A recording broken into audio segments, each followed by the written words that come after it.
sitting here with Don Tapscott, CEO of Tapscott Group, co-founder of the Blockchain Research Institute, and one of the most influential voices on blockchain and the digital economy. So thank you for being with us today. Happy to be here.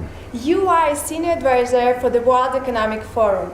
So what are your thoughts on how big a role blockchain and the digital economy are playing in Davos this year? Well, it's interesting. First of all, I don't speak for the forum, I speak for myself. But I was interviewed by the Wall Street Journal television here, and the guy said to me, you know, this is the third year that we've interviewed you about blockchain, and this year everybody's talking about it at Davos. Describe how it's changed over the 3 years. And I thought about it for a second, and I said, well, 3 years ago, the main person talking about it was me. And I was sort of talking to myself, and there may be a few other people. Last year, we had the big financial institutions that were talking about it, and also some entrepreneurs around the Congress, and also central bankers, ministers of finance, and I spent some time with them. This year, this is the blockchain Davos. And apparently blockchain on the formal program as a word appears more than the United States and Europe combined. And someone did an analysis of language, and they found that blockchain was the #2 word at Davos, #1 being Trump. Anyway, that's be it as it may. But it's an extraordinary thing. It's not just that it's integrated into the formal program and that powerful people are talking about it. I estimate there are about 1,000 entrepreneurs, investors, social activists, social entrepreneurs, academics and so on that have come to Davos, and they're not inside the Congress Center, they're outside doing all kinds of things. Right. So you got the Global Business Blockchain Council holding up whole days of programming and having a dinner with 200 people, and hundreds of people lined up or hoping to get in. There's the Crypto HQ. I wondered what that was for days. I couldn't get in there because there were lineups all the time.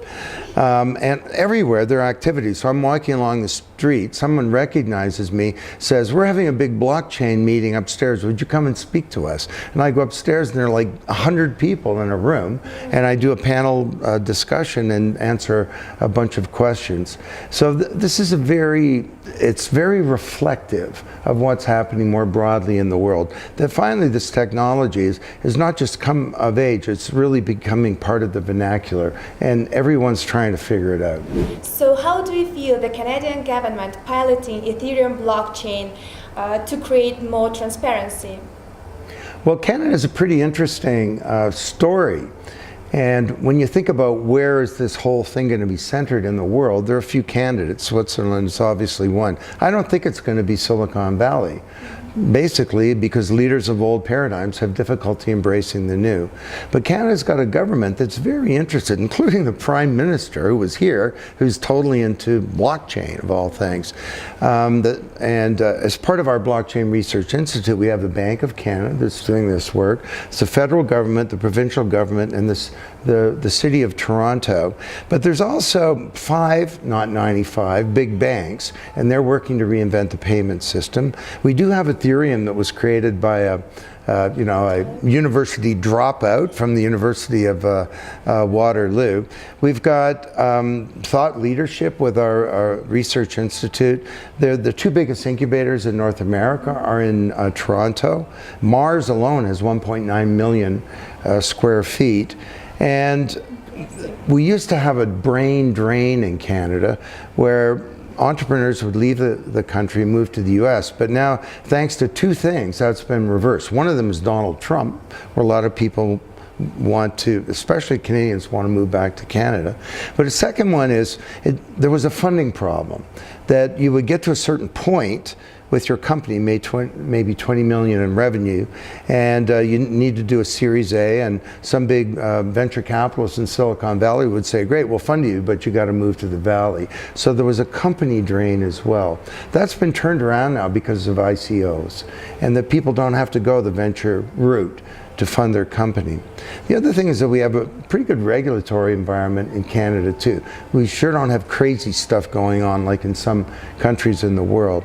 And I'm very hopeful the Bank of Canada is going to be a real leader in this space, because ultimately every country needs to embrace blockchain for their fiat currency. So we need the digital dollar, the digital pound, digital yen, and so on. And that would give central bankers powerful tools to manage the money supply. You change the inflation rate, you can see what's happening instantly. You have a crisis, you want to, rather than giving money to the banks, you could helicopter it onto the mobile devices of, say, the poorest people or something. So there's a lot going on in Canada right now. Do you think other governments will be as open to this technology as Canada? Well, all around the world it's very uneven in terms of government comprehension of this whole second era of the internet, because that's what we're talking about here. We've had an internet of information for 40 years. Now we're getting an internet of value, where anything of value can be moved, stored, transacted in a secure and private way. And trust is achieved by cryptography and collaboration and code rather than by intermediaries. So that's a very, very powerful thing, and it'll be at the center of any building an innovation economy. But governments, many don't understand it, you know. I was recently in Korea. Here's a country that, you know, created a miracle around the whole first era, and they created this amazing manufacturing facility. They call it the Miracle on the Hun. And now the Korean government is trying to figure out what to do, and they've done some wrong things. They banned ICOs, and they're looking at restricting or even banning cryptocurrency exchanges. And I was there, I'm meeting with government leaders and doing a lot of press conferences and stuff saying, this is going to hurt you. You don't want to do that. There is a public interest here. It's not like the Internet of Information, where I always said, just leave it alone. You know, if you're doing an ICO and the token represents a share in a company, that's called a security, and it should fall under securities legislation. But we need, you know, microsurgery on this new economy. We don't need a chainsaw. And this will be one of the three most important rate determining factors in terms of what countries emerge, not just with a blockchain industry, but with a whole new innovation economy. Is, do governments do the right thing, or do they, and have sensible legislation, or do they mess it up? So what other ways you have seen blockchain and the digital economy mature throughout 2017? Well, it's been an extraordinary year. And of course, the biggest thing that's caught everybody's attention is the crypto craze, right? And just a word on that. You know, that this is a tulip bubble, like in Holland. I don't think those kinds of analogies are quite right, actually. Yeah, there will be all kinds of volatility, and there will be bubbles. But think about it. The first era of the internet information was placed in the commons by Tim Berners-Lee. The second era the actual protocols are going to be owned by investors and people. So what's the first era worth? How many tens of trillions of dollars? The second era is probably bigger. So the alternative way of looking at this is the biggest investment opportunity maybe in human history. Now, are a lot of these ICOs garbage? Yeah, well, this is 1995. A lot of the dot-coms were garbage too. Are a lot of people going to lose money? You bet. Will there be all kinds of speculation? For sure. Is there hype? Yeah, there's hype. There's that much hype. But there was that much hype about the internet in 1995, and we talk more about the internet today than we did in 95. So the hype's not going to go up and then burst. It's just going to continue, probably for decades, as we understand that this is the new operating platform for the firm and for the economy. So the other big things that have, but what we have here is the sort of crypto asset class tail wagging the blockchain dog. You see, because the real pony here is not all this asset stuff, although it may be a big opportunity. The pony in this pile is that we have a new platform emerging that's going to change the deep architecture and structure of the firm, that's going to fundamentally transform every industry in our economy. And over the last year, we've seen some really big developments. Like, I could talk all day about this, but I'll just give you one example. The supply chain industry globally is a $64 trillion industry. And supply chains are going to move to blockchain. You can see that with Foxconn doing this now. We've done a big case on that. On the Walmart use of blockchain for food safety. And the biggest supply chain in the world ever is the One Belt, One Road project linking Hong Kong and Rotterdam. All the trade finance and a lot of the supply apps on that are being done on a blockchain.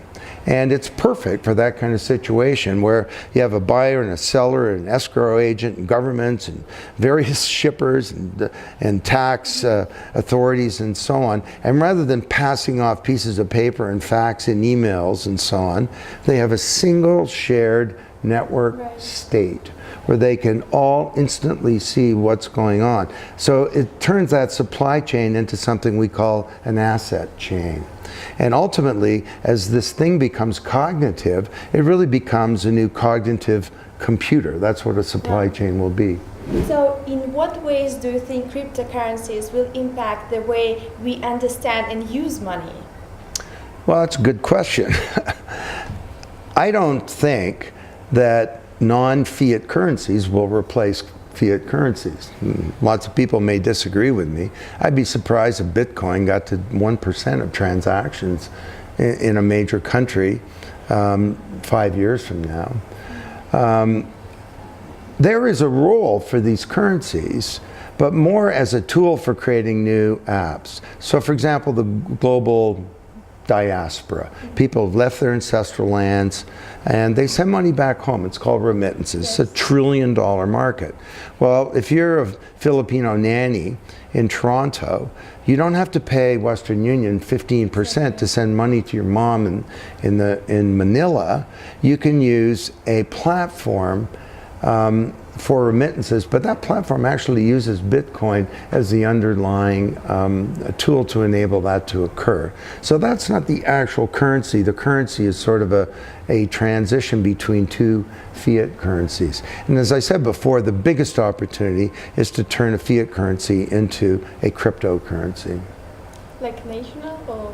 Yeah, I think that every country should have its cryptocurrency.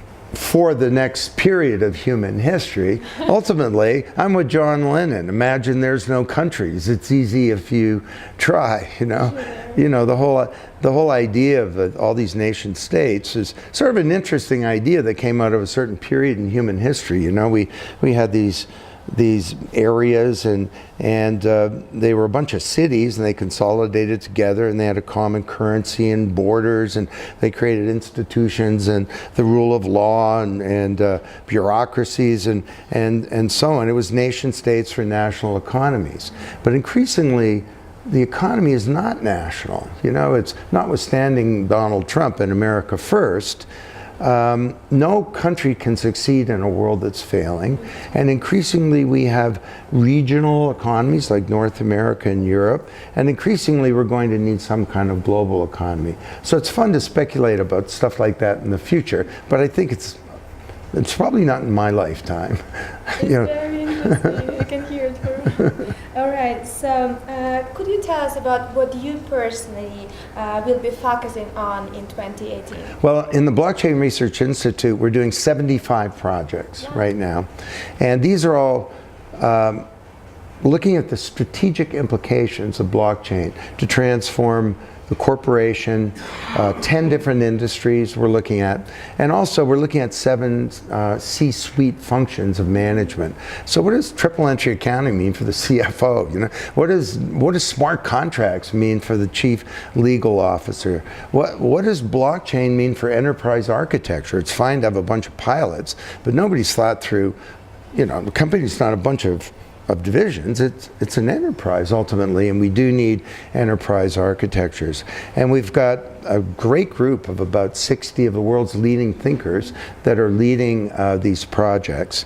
And over the next year, we're going to complete the projects, and then the management will be out in all of these companies doing executive briefings. And these are typically the CEO and the executive committee of some of the biggest companies in the world. So we're pretty excited that that's going to bring about some big changes.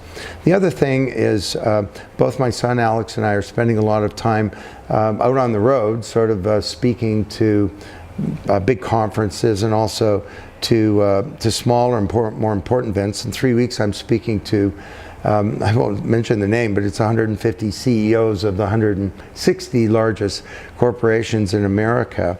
And they're very curious about this. Most of them haven't quite figured it out. So we're sort of in the business of breaking log jams and of bringing clarity to the market. And we partner with Hyperledger and Enterprise Ethereum and Koala and the Chamber of Digital Commerce and these other organizations. They're our affiliates, and we're not duplicating what they're doing. We're trying to address the strategic issues. So that's going to keep me busy for the next year. Thank you so much, Maria Johns, Don Tapscott for Cointelegraph. Thanks, Maria. Thank you.